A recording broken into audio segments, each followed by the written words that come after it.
going on? What's going on, you could say? You could ask. Right, so I recently posted a video up about being all excited about going out bike packing. 2 days with a special guest involved. Well, it all went Pete Tong that night, because I posted the video up on the Wednesday night. That night I, for some reason, got a bug. Really felt sick and headache and all the rest of it. And I still don't feel terrific a few days later. So couldn't go, had to postpone it, because there's no way you want to go riding that sort of distance and test yourself when you don't feel well.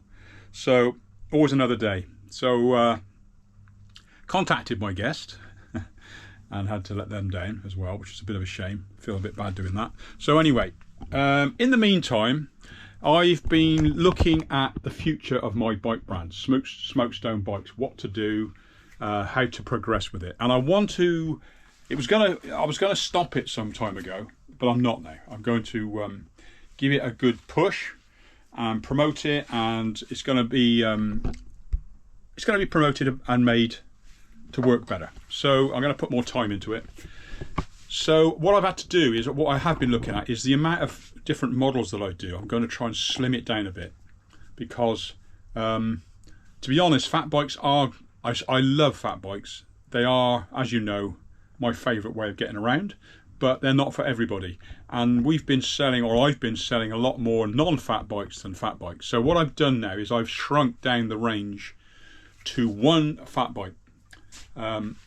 This might sound ridiculous, but the Raven, which I ride and I designed as the best bikepacking bike ever, is no more.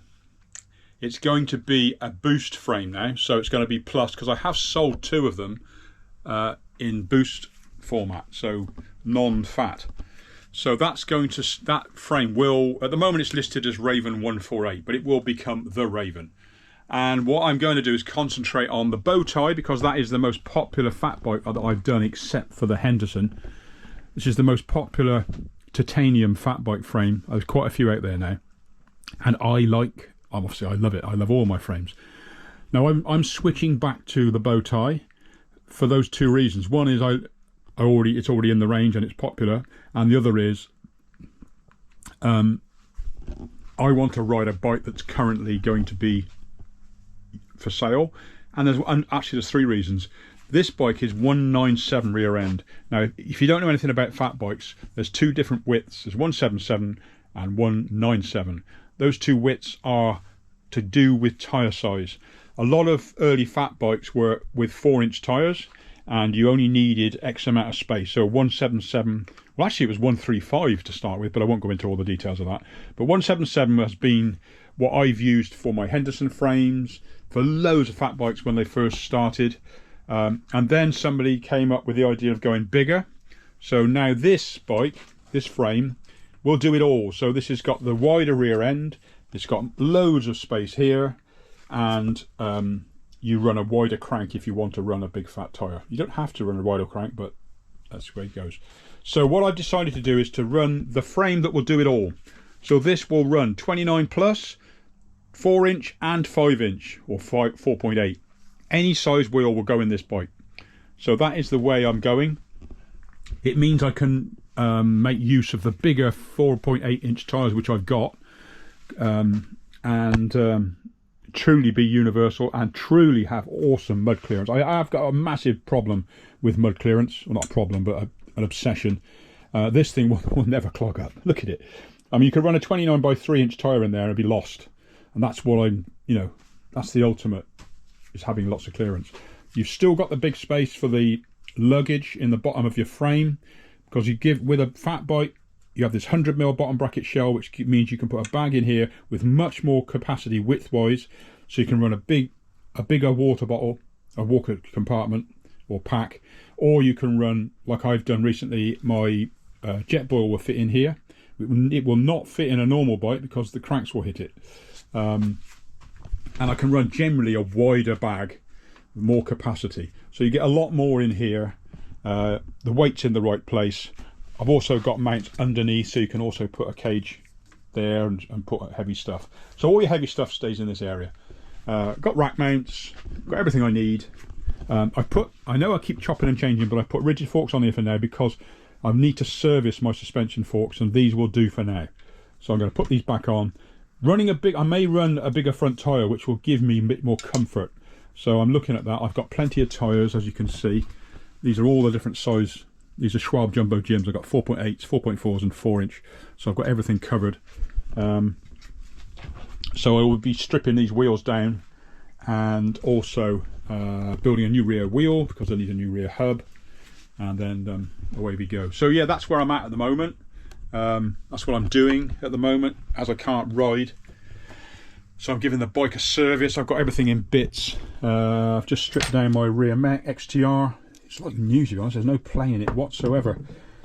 I much prefer Shimano to SRAM. SRAM, I don't know, whatever level you run at, doesn't seem to have the longevity that Shimano have. And I do not want electric. I've got no interest in electric gears at all. I've tried them. I don't see the point in running another battery, just something else to worry about. Put a cable in, it just goes. Also, the jockey wheels last longer. SRAM jockey wheels are made of butter. They just seem to wear out so fast, and they're so expensive. These are the original jockey wheels, still running fine. Yeah, so that's all good. Obviously cranks, I've got to swap the axle. This is the axle for the Hope crank. So you can take the axle out and fit in the longer one. This is a wider one, obviously, for the wider rear axle. So I'm going to swap that. This is my water bottle. I was talking about running water bottles. I run this. This is 2 litres, and I can fit that in there in my wider bag, and it still gives me room for my cranks.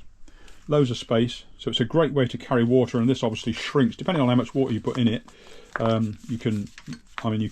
Yeah, it'll slim right down. You can run it empty as a means of collecting water when you get to a camp. That's another way you can do it. And then if you really are needing to carry a lot of water, you can also sling a can under here as well. But I tend to put my toolkit or stuff like that underneath. So yeah, I've had these around for a long time. These are Source Human Nature liquid container, 2 litres. So had these for quite a while, never really used them. I've got a 1 litre one and a 2 litre one. So I've been running the 2 litre for the last couple of rides, and it works a treat. Right, okay, that's about it really at the moment. I've just my wife makes these bags. They're not that terrifically hard to make, if you know what you're doing, obviously. So this weighs about 500 grams, made of ripstop nylon, waterproof. Brilliant. Best thing ever, really, frame bag. The only downside is people think you've got a blinking motor on your bike. I'm sick and tired of being said, oh, that's a nice e-bike. It's not that I'm going to make something very clear. I am no longer anti-e-bike. I don't want one. That's all. If you want one, you go fill your boots. They're here. They're performing well for lots of people. That's it. That's all I'm going to say on the matter. I just get frustrated when people assume I'm riding one, when I can get up a hill at my age, fully loaded on a 30-kilo bike. I have not got a battery on my bike. It's not a motor. I'm proud of being able to do it under my own steam. And a lot of people are. You know, a lot of people put a lot of effort into being fit, and it's part of it is the achievement of getting to the top of that hill under your own steam. So when someone says, "Oh, that's a nice e-bike," you really feel quite narked to think that they think you're cheating. Well, to think that you're being helped along by. I must stop saying that. So yeah, if you want one, fill your boots. If I did downhill, if I was still younger and I did downhill, I would have an e-bike. That's fact. I'll put that there now. But at the moment, I have no interest in one. I love doing my own thing. Right. Okay. Can that sink in now, please? I am no longer. Right. Okay. So I'm going to get on with this. I'm going to strip down these wheels. Yeah, this one's got to be stripped completely because there's a new hub going in it. I've got to check the spoke lengths. I'm going to look at what tyres to fit. I really don't know what to do yet, whether to stick with what I've got, because they are quick, or whether to put the bigger, more comfy tyres on. Right, okay. All for now. I will catch you later when this is done. It's probably going to be a few days, so probably won't be in this video. Right, okay, and the other thing about the 2-day bikepacking trip, that won't be now for a couple of weeks, because next week I've got some mates coming down from Formby to ride for the weekend. So that's next weekend. Today is Friday night. Today's Friday. This weekend we're probably going to go and look. I'm not riding. I'm going to still rest up. We're probably going to watch the 4-cross, which is local to us this weekend, and then next week get back out. Lots of riding, lots of walking, and then hopefully by the following next weekend I can get out with the boys from Formby and do 2 days of riding with them. They want to go around all our local trails, see what we've got. They've seen a lot of stuff on video but never ridden here, so that'll be good fun.